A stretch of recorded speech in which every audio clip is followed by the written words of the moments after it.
अटल बिहारी वाजपेयी। न भीतो मरणादस्मि केवलम दूषितो यशः।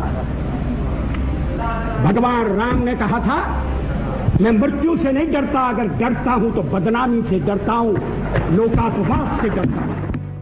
25 दिसंबर 1924 में जन्मा एक ऐसा बच्चा जिसने बड़े होकर 1942 के भारत छोड़ो आंदोलन में भाग लिया और 24 दिन तक कारावास में रहा।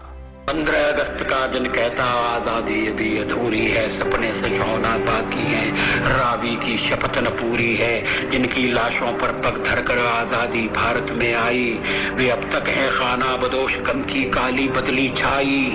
कलकत्ते के फुटपाथों पर जो आंधी पानी सहते हैं, उनसे पूछो 15 अगस्त के बारे में क्या कहते हैं। हिंदू के नाते उनका दुख सुनते यदि तुम्हें लाज आती, तो सीमा के उस पार चलो। सभ्यता जहां कुचली जाती, इंसान जहां बेचा जाता, ईमान खरीदा जाता है, इस्लाम सिसकियां भरता है, डॉलर मन में मुस्काता है। वो कलम का जादूगर था, वो एक कवि था और एक पत्रकार भी। वो एक ऐसी शख्सियत थी जिसने अपने देश को आजाद होते भी देखा और उसी देश में आपातकाल जैसा काला दौर भी देखा।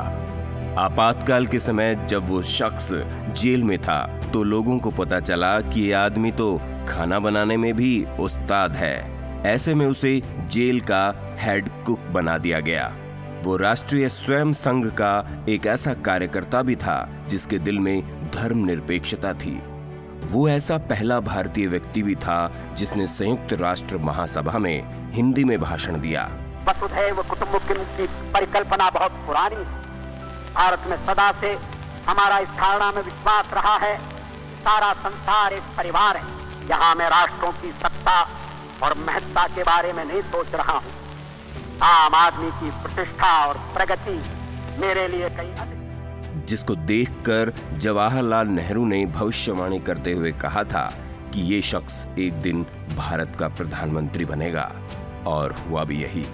इस महान व्यक्ति ने 3 बार भारतीय प्रधानमंत्री के रूप में शपथ ली और साथ ही अपने देश को एक परमाणु शक्ति भी बनाया।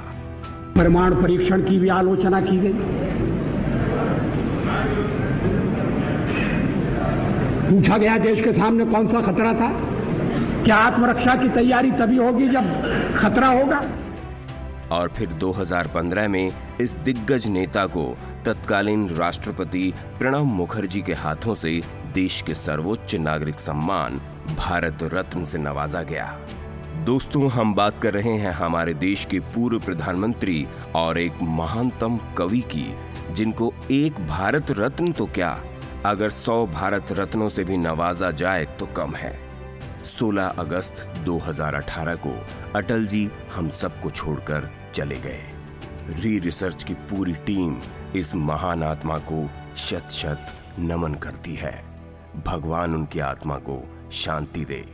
जय हिंद, जय भारत।